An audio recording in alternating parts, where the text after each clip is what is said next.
Welcome back to Voices in My Head. As always, I'm your host, Rick Lee James, and I'm so glad that you are here with me again this week for another journey together.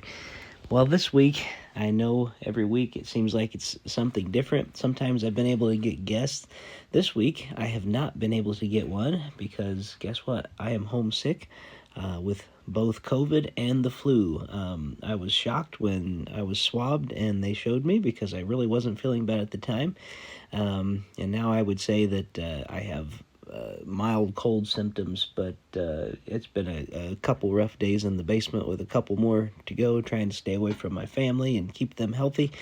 But it did give me a chance, as I have been here, to work on a couple of things I needed to work on. And most of you know that I work in the hospital in Kettering, at least through the end of August. And as a CPE resident, a chaplain resident, it's very busy. So this week I was able not only to finish things for the new release of my song on August 18th. I have a new single coming out, which is very closely related actually to the topic of the ministry that we do in the hospital. It's called Keep Watch, Dear Lord. And you can actually go on to show.co. You can go to any of my website, anything like that, and there's a place where you can pre-save it on Spotify, and there's a page where when the song does release on the 18th, anywhere you stream it, it'll be available. We're hoping to put a press release out on the 18th nationally, and so I'm excited about that. So I've been able to firm some of those things up, just kind of sitting here typing out on my iPad while I'm been down in the basement. But I also got to finish another book in the Emotionally Healthy series by Peter Scazzero, Emotionally Healthy Discipleship. It's a wonderful book, powerful, very recent book, actually. I think it came out 2 years ago. But I wanted to share a story. I read this yesterday, and I just cannot seem to get it out of my mind. So I wanted to share it with you today. And there's a chapter in chapter 5. If you have a chance to read the book, that's where this is found. And it's, the book Emotionally Healthy Discipleship, Moving from Shallow Christianity to Deep Transformation. And the author is Peter Scazzero. I recommend anything in his Emotionally Healthy series, especially the book Emotionally Healthy Spirituality. I would recommend reading that before all of the other ones. I think I've read just about all of his other books, but gave me a few moments to read this. I want you to hear this story that he tells, which helps us to understand limits. We're not very good at having limits sometimes, especially ministers. We are maybe the worst offenders at this. And so this is a story that I can't seem to shake ever since I read it. Once upon a time, there lived a man who had given a great deal of thought and effort to determine what he wanted from life.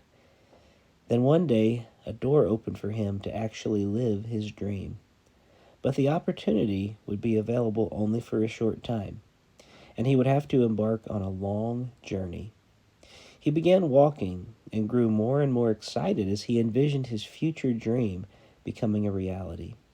As he hurried along, however, he came to a bridge high above a dangerous, rapidly flowing river. As he started across the bridge, he noticed a stranger approaching him from the opposite direction. The man had a rope wrapped many times around his waist. The rope looked like it might stretch to a length of at least 30 feet. The stranger began to unwrap the rope as he walked. Just as the two men were about to meet, the stranger said, "Pardon me, sir. Would you be so kind as to hold the end of this rope for me?" Without thinking, almost instinctively, the man reached out and took the rope. "Thank you," said the stranger. He then added, "2 hands now, and remember, hold tight." At that point, the stranger jumped off the bridge. The strong pull from the now extended rope was so strong, it almost dragged the man over the side of the bridge into the treacherous river below. He shouted over the railing, "What are you trying to do?" "Just hold tight," the stranger called back. This is ridiculous, the man thought. He began trying to haul the stranger up, but the task was beyond his strength. "Why did you do this?" he yelled in frustration over the edge. "Remember," said the stranger, "if you let go, I will die." "But I cannot pull you up," the man cried.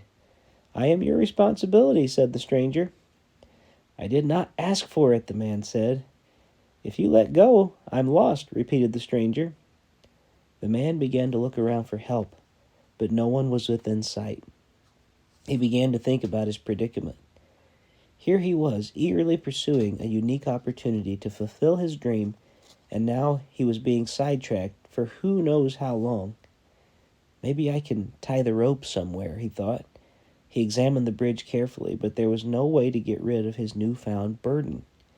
Again he yelled over the edge, "What do you want?" "Just your help," came the answer. "How can I help? I cannot pull you in, and there is no place for me to tie the rope while I find someone else who could help you." "Just keep hanging on," replied the dangling stranger. "My life is in your hands." The man was stumped. If I let go, all my life I will always regret I let this stranger die. If I stay, I will never reach my dreams or destiny. Either way, this will haunt me forever. Time passed. Still no one came. The man became keenly aware that it was almost too late to resume his journey. If he didn't leave immediately, he wouldn't arrive in time. Finally, a new idea came to him. "Listen," he explained to the man hanging below. "I think I know how to save you." He could not pull the stranger up solely by his own efforts, but if the stranger would shorten the rope by wrapping it around his waist again and again, together they could do it. But the dangling man had no interest. "You mean you won't help?" he shouted to the stranger. "I can't hold on much longer." "If you don't, I will die," came the reply. At this moment, a revelation came to the man on the bridge, an idea that, until this moment, he would never have considered. "Listen carefully," the man said. "I mean what I am about to say." The dangling stranger looked up, hopeless and despondent. "I will not accept the position of choice for your life. Only for my own," the man said. "From this moment on, I give the power of choice for your own life back to you." "What do you mean?" the stranger asked, clearly afraid. "I mean simply, it's up to you. You decide your future. I will be the counterweight. You do the pulling and bring yourself up. I will tug some from here." The man unwound the rope from around his waist and braced himself to be a counterweight.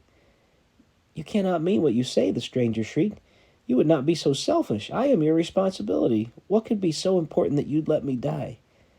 After a long silence, the man on the bridge said slowly, "I accept your choice." He let go of the rope and continued his journey over the bridge. Isn't that the dilemma we so often find ourselves in as ministry, my friends? I read that and I thought, how many toxic people have ministers literally feeling like their lives are in their hands, and yet they're not.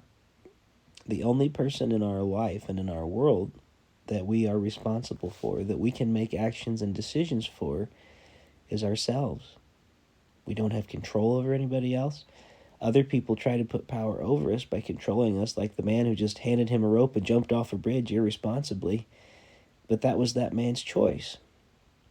And we can't let the baggage that other people put on us weigh us down in that way. You know, I probably would have thought for years after reading that story, it would have perplexed me, because I felt like as a minister, I'm here hanging on to people's ropes. I'm trying to pull them up, helping them so they don't fall off the cliff. And, you know, I might even think in my mind, wouldn't Jesus pull them up? And if I don't pull them up, am I not being selfish? How long do I need to put everything on hold in my life and in my ministry and in my calling for these people that are dangling in that way? Where is everyone else? Why does it have to be me, the only one holding this person? Is this person holding me hostage? And so this is a great story for us to look at. What are the limits that we need to put in place for ourselves and for other people? Our overfunctioning, which I know I am an overfunctioner, our overfunctioning will cause others to underfunction. That is one thing I have learned again and again and again about myself through my journey of clinical pastoral ministry. The more that I overfunction, the more other people will underfunction around me. If I accept that my place in life is to continue over-functioning without Sabbath, without self-care, then I will actually be doing a detriment to other people because I have not put boundaries in place. It's a discipline to learn not to take that rope, to say to that person, that's a very nice rope you have, but I'm not going to dangle you over the ledge, so if you're going to drop over, that's your choice. It's a hard but difficult and important discipline. It sometimes creates chaos. We may feel like other people are judging us for it, but it's something we have to do for our own soul care. Sometimes we just have to learn to let go of the rope. We've given every opportunity possible for the person at the other end to make the decision to come back up, and we have to just let them go, because if they won't make that choice to do anything for themselves, there's nothing in the world we can do for them. We literally can't hold on forever. It's not humanly possible. So I just want you to mull over that story for a while. I want you to apply it to your ministry and think of all the ways that Jesus has not called you to hold on to that rope for unhealthy and toxic people in your life. What's a better way to serve them by serving yourself, by being present to self, so that you can be present to the divine presence, and only then be present to the other, so that you can help them be present to the divine presence. Just some thoughts to think about today. I know that story is probably going to cause disruption for many of us, but it's a good story to think about. It's a good parable, and I think we need to think about it even more. So as I am sitting here in my home trying to get over COVID and the flu, I'm trying to fight the urge not to overfunction. I have lots of stuff to do. I have lots of things going on with my life. Even today, I have people reaching out. Will you play a concert in October? I have a job that I just accepted at a hospital here in town, trying to get all the paperwork and things done. But I was told by the doctor, go home and rest. So I'm trying to balance. I need to rest. I need to let go of some of those things. Stop overfunctioning and literally rest. All right. Well, I hope that gave you some things to think about today. Thank you so much for listening to Voices in My Head. I think next week I'm actually going to be on Matt Lewis's podcast, Matt Lewis and the News, and we're going to be talking about my new single, which I'm going to try to put a link in the show notes here where you can go and pre-save it if you would like. That would mean a lot to me. And then if you'd like to share it with others, if you go to the pre-save link and pre-save the song, it will take you in about 5 seconds, I think, to a link where you can actually hear the song in advance, and only the people who pre-save it get to do that. So it'll take you to a link that is not anywhere else except this secret link. So if you want to hear it in advance, I encourage you to do that. Again, I'll try to put it in the show notes so you can pre-save it on Spotify. Thank you so much for listening to Voices in My Head. As always, I'm your host, Rick Lee James. And hopefully next time you hear me, I will be well. And we'll be back at it again, walking the halls of chaplaincy, leading worship, writing songs and playing music, and doing my best to have a life fully lived before the Lord, pleasing Him in every way. Thank you so much for listening, and I encourage you to check out some of the books by Peter Scazzero. Anything in the Emotionally Healthy Spirituality series is great. If you have a chance, I made some changes to my website, rickleejames.com. That's actually a place you can go to pre-save the new single, so I should have just said that, rickleejames.com. So anyway, I'm sick. Bear with me. All right, blessings to you guys. Thanks for letting me be one of the voices in your head this week.